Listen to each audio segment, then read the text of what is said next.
Hello everybody, so hopefully you already know that Tuesdays are for curated conversations. Every Tuesday a new artist, and today I'm very excited because I have Felix, that is, as you can see, a man.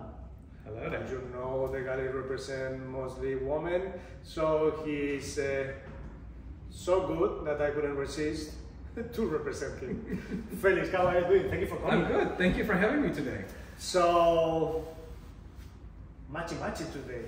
Yeah, I had no idea. I walked in and this is hanging on the wall, and I happened to be dressed in the same colors. Like, honest to God, I had no idea when I got dressed this morning that I would walk into this, but I guess Jesus and I were on a mind wave.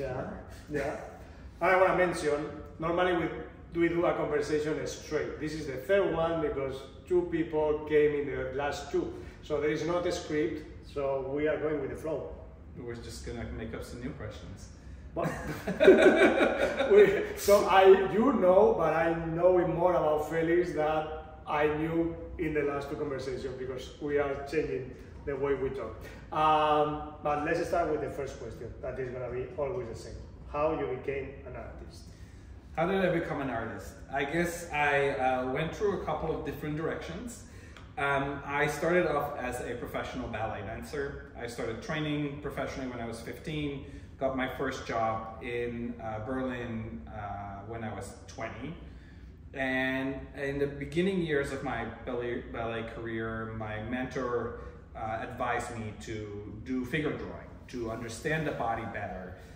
Because when you draw the figure, you understand how the body, the muscles work, and it's easier to visualize your own body in space, which was helpful.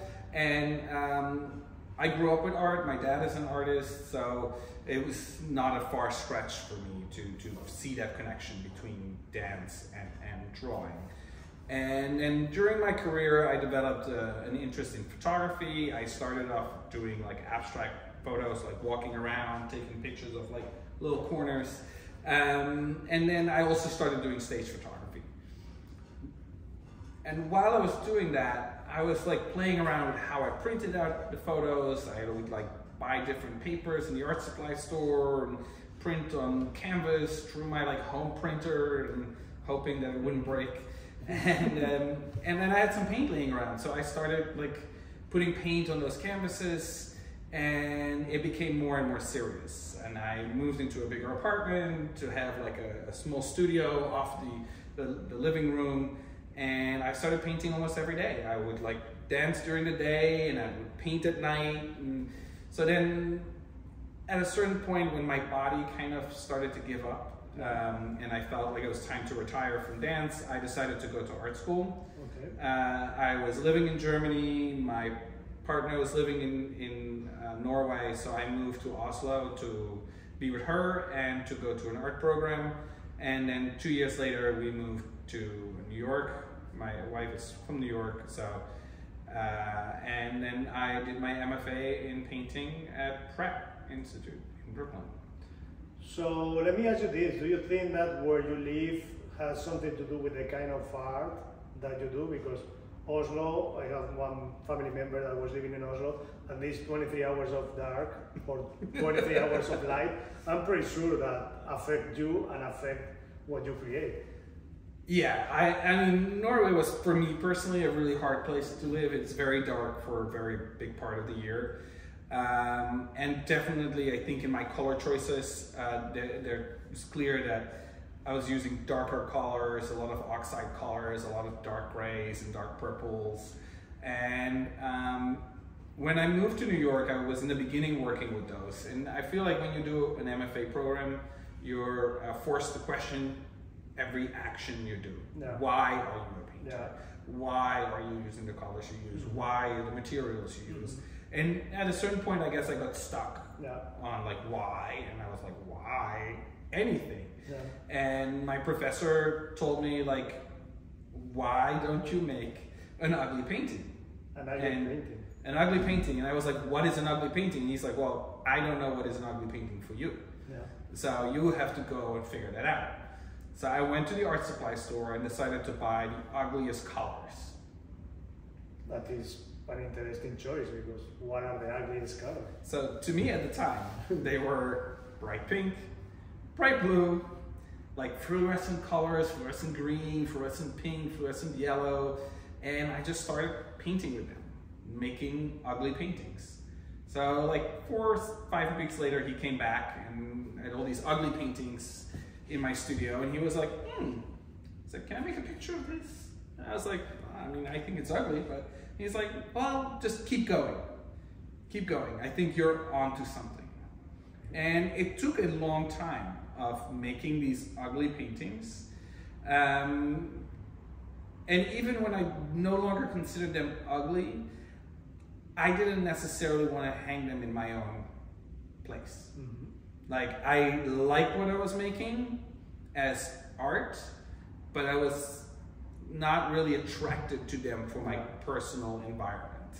And it has taken like 10 years or so to really get in peace with them. And people that know me now are like, what, you didn't like those colors? I mean, look how you dress. Because I dress like this every day. I wear pink and green and yellow and blue every day. I love wearing it. My daughter thinks that pink is my favorite color, which it has become, but it was a long journey. So what had to happen for you to come into this, that is your newest body of work? Tell me a little bit about it. So, as I mentioned, like, the body in space has always been a point of interest for me, and I think this duality between three-dimensionality versus two-dimensionality, what is a painting, what is a sculpture. Yeah. So I worked for many years on layering things, like hanging things in front of the painting. I would have like contraptions that had things hanging from them, things that were hanging from the ceiling, hooks attached to the painting that had like t-shirts hanging on them, and all of these elements were always part of the composition. Mm-hmm. And I always would say, like, well, that t-shirt hanging there could just be a painted shape, just it happens to be a physical shape. Yeah. And with this body of work, I went the other way to say, okay, we're going to go all flat, but I'm making these like three-dimensional shapes and intersect them with other shapes to really create this visual illusion of like, okay, there is this like three-dimensional shape, there is movement, and you know, it feels to me also like a reference to like art history, because painting is basically about creating an illusion. That's where we started off with. When we didn't have photography, we would paint the illusion of three-dimensional people like Rembrandt and Vermeer, very famous painters from my country. So, in 3 steps, tell me your creative process. So for this particular body of work, which I'm currently also still working on, I'm expanding it, it's going in a slightly new direction. I start with what I call the blob. Okay. It's a mixture of like acrylic with a liquid medium to make the paint very liquid. And I pour it on. I might manipulate it a little bit, steer the paint in certain directions, but there's a lot of also the paint flows in its own direction. Then it needs to dry. This takes a pretty long time, 4 or 5 days before it's really dry.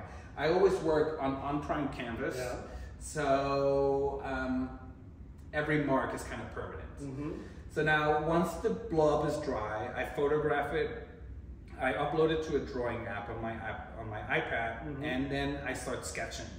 And I start with the three-dimensional shape.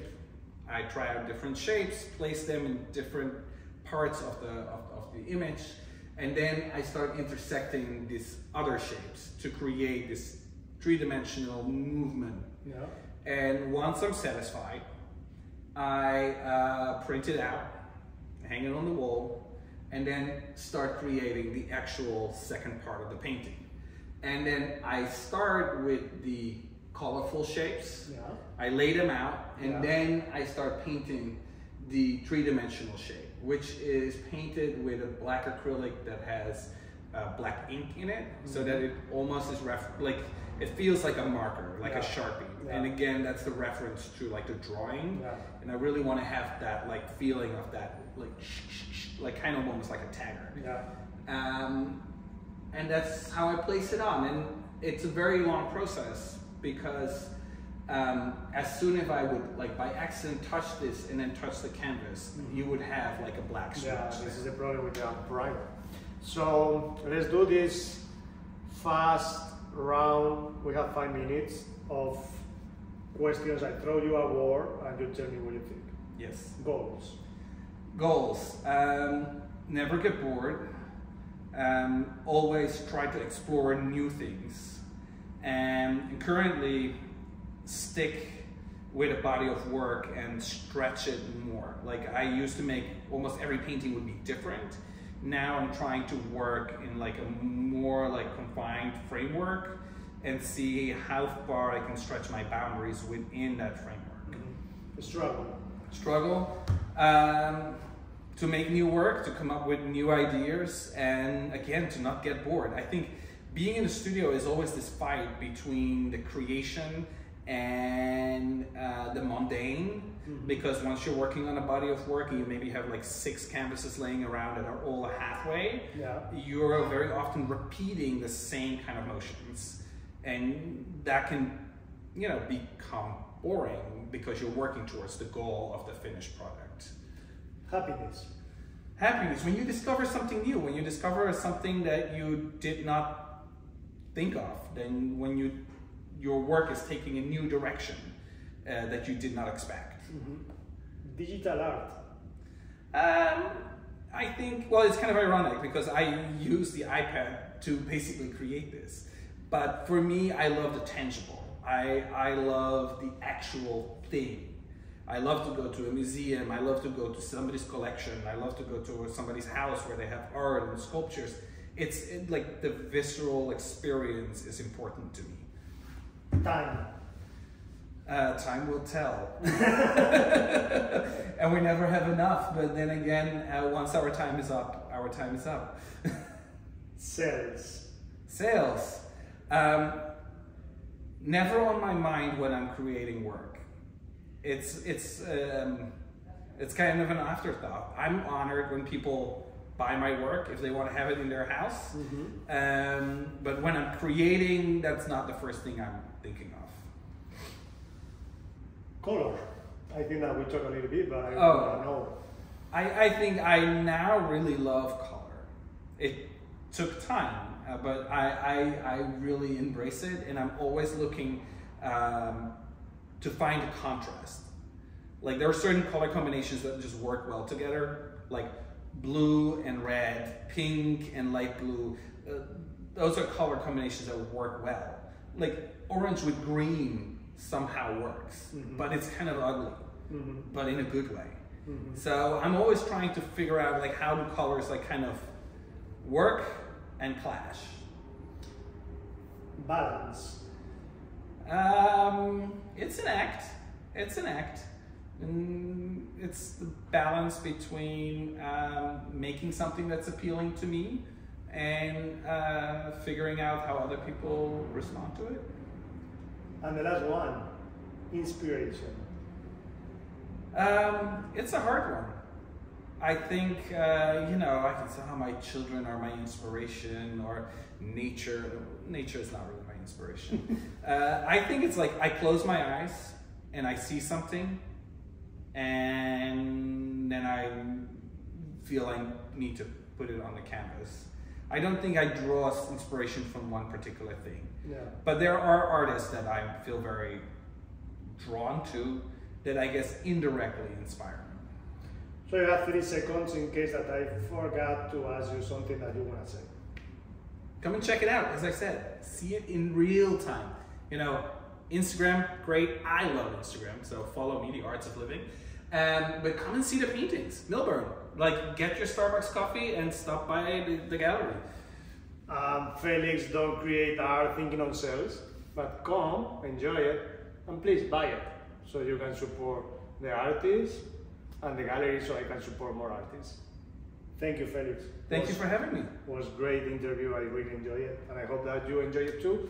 And I will see you next week with a different artist in the curated conversations. Bye. Bye.